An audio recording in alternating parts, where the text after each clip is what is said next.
Welcome back. If you just joined us, you're watching the news at 10 live on Channels Television Lagos. A reminder of our top stories.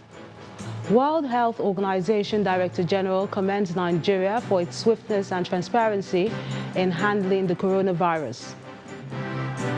Officials of NAPTIP and the Delta State government rescue 11-year-old alleged victim of child abuse from the home of her foster parent in Asaba, the Delta State capital. 3 years after the gruesome murder of Catholic priest Reverend Father Cyriacus Onuko, police in Imo State arrest a prime suspect.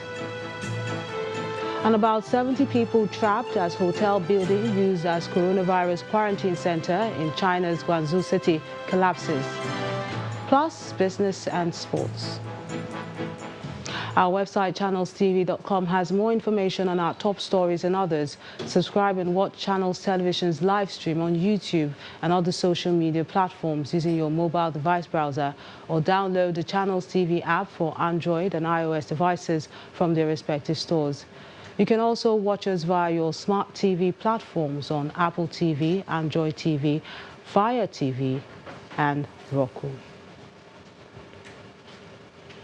And we're staying in Imo State, where the governor, Hope Uzodinma, has challenged security operatives to unravel the mystery behind this recent shooting in Okigwe town, which led to the death of 3 people with several others injured.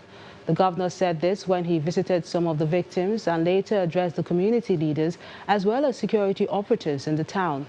He assured the people that government will ensure adequate security of lives and property in Imo State. But the police say some arrests have been made over the incident. We are concerned as a government because the primary responsibility of every reasonable government is to guarantee security for its citizens. That is why when I heard that this ugly thing happened, I became very apprehensive, made phone calls, met with the security agencies, and we agreed that we will be here today. 2 things has happened, very ugly. When things happen like this, people start speculating fake news. Some people will tell you Fulani herdsmen came to kill people in Okigwe. Some people will tell you it's the Hausa community. And this is not helping the national unity that Nigeria has prayed for. Today, under my watch in Imo State, there must be security. I encourage them to get to the root of the matter. Arrest the remaining 2 people. And then try to strengthen their network. All these Okada people, or that. They use Okada to cause a lot of confusion. In the nation's capital, Abuja, the police are still keeping an eye on the National Secretariat of the ruling All Progressives Congress in order to prevent a possible breakdown of law and order between those who want the national chairman of the party out and those supporting his stay in office. The current leadership crisis in the party took a new dimension on Wednesday when a high court in Abuja suspended the national chairman of the APC, Mr. Adams Oshomole. But on Thursday, another high court in Kano set aside the suspension of Mr. Oshomole as a member of the APC by the chapter of the party in his ward in Esako in Edo State. Since then, police officers have been deployed to the secretariat in Abuja to prevent a possible clash of supporters from both groups. The staff of the party were not even allowed to access their offices on Friday. The Benue State government says it's suspending plans to return internally displaced persons in the state to their ancestral homes. The decision follows what it describes as the resurgence of armed attacks on communities in the state. The Executive Secretary of the Benue State Emergency Management Agency, Mr. Emmanuel Saul, told the news conference in Abuja that the new wave of insecurity has retarded the progress made by the government in recent times. According to him, the state government still expects its share of the 10 billion naira promised by the federal government to states affected by the attacks from armed herdsmen.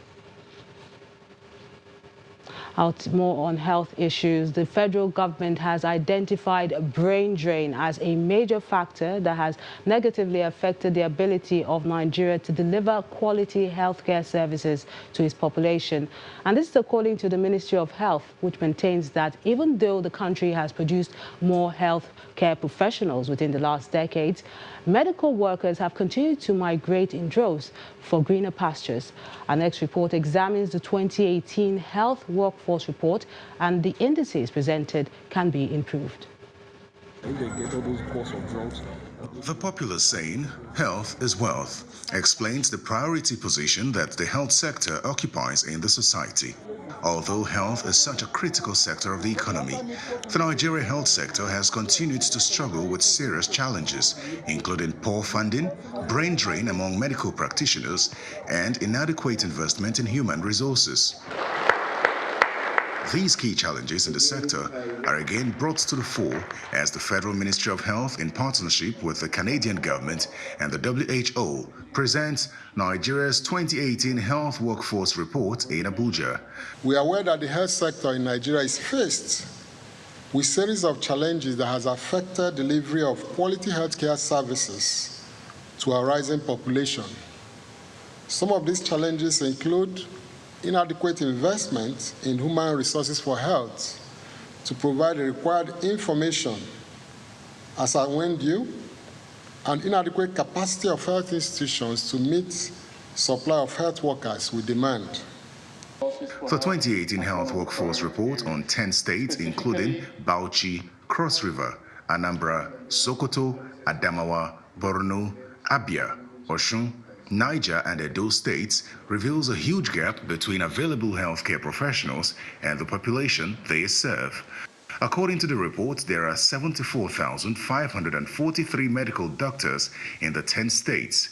This represents a ratio of 36.3 doctors to 100,000 persons in those states. The report also puts the number of registered nurses and midwives in the 10 states at 180,709, which represents a ratio of 88.1 nurses to 100,000 persons. The situation is even worse with pharmacists and dentists. There are only 4,358 dentists in the 10 states, representing a ratio of 2.12 dentists to 100,000 persons. Regrettably, this small workforce is constantly threatened by poor remuneration, leading to regular brain drain in the sector. But we have consistently lost health workers due to migration and brain drain. This is because of inadequate motivation, remuneration, and incentives. The remuneration, the working condition, the infrastructures in the country is not anything to write home about, and that is the reason why doctors have been leaving the country in droves. The World Health Organization is encouraging governments at all levels to invest in the health sector by improving the number and quality of the workforce to deliver better healthcare services for all. Let's get some more perspective on this issue, and joining us live via Skype from London is the president of the Commonwealth Medical Association and former president of the Nigeria Medical Association, Dr. Osahon Enabulele. A pleasure having you with us. Thank you very much. Thanks for having me on today. You're welcome. Across Nigeria, there's a yawning gap between healthcare professionals and the populations on the one hand. How can we reverse this trend? Well, it's simple if the needed political commitment is there. For over 2 decades, Nigeria has been grappling with how to address the whole issue of health human resource. But what has been missing most times is the lack of political commitment to invest appropriately in the health sector and, of course, in the health human resource. Nigerian professionals are every day emigrating abroad.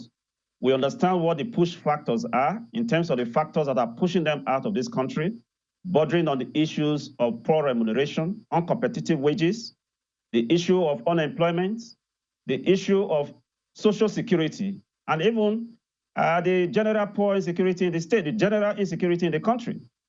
The issue of poor recognition of their esteem, their professional worth, their value, and their sense of duty. Because it looks like every now and then, the political leaders are more comfortable patronizing the doctors outside this country.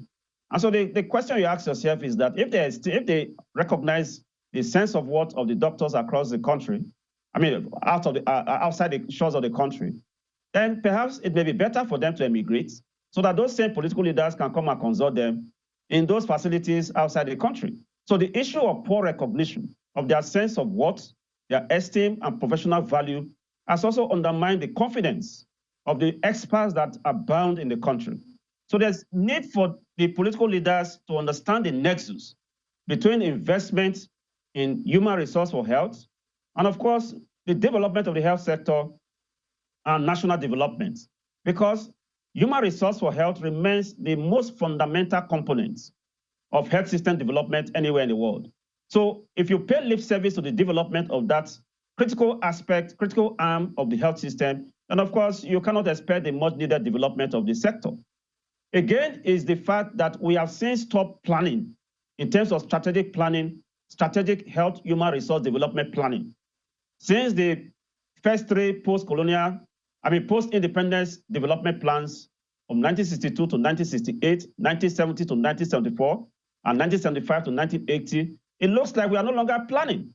The population is increasing astronomically in geometric proportions, but we are not getting to see the plans to meet up with, to get the health human resource to meet up with the population growth. But Dr. Enabulele, if I may, if you had the ear of policymakers in this regard, you mentioned so many challenges affecting the sector, what advice would you give them going forward? One advice I will give to them is that they should be more politically committed to the development of human resource for health. They should create available vacancies to recruit health human resource in their various jurisdictions. You conduct an interview today, you're going to have just one space with several thousands of medical professionals waiting to get into that single space. So there's some level of contraction of the employment space in the medical sector. So they need to open up that space, and that means investing more resources in the recruitment and incentivization of the medical manpower in terms of the health, human resource for health. So they need to incentivize the medical workforce, in fact, the health workforce, so as to ensure that they remain within the confines of the facilities where they are working.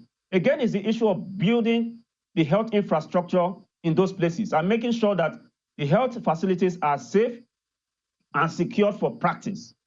Most institutions these days are facing the issue of violence against health workers, violence against medical professionals and other health workers. So the environment needs to be conducive. The environment needs to be made safe. People need to have some level of job security. So the government must invest in developing safer environments and improve working conditions for people to practice their professions. Again, it's the issue of ensuring that our political leaders recognize the sense of worth of the experts they have in country.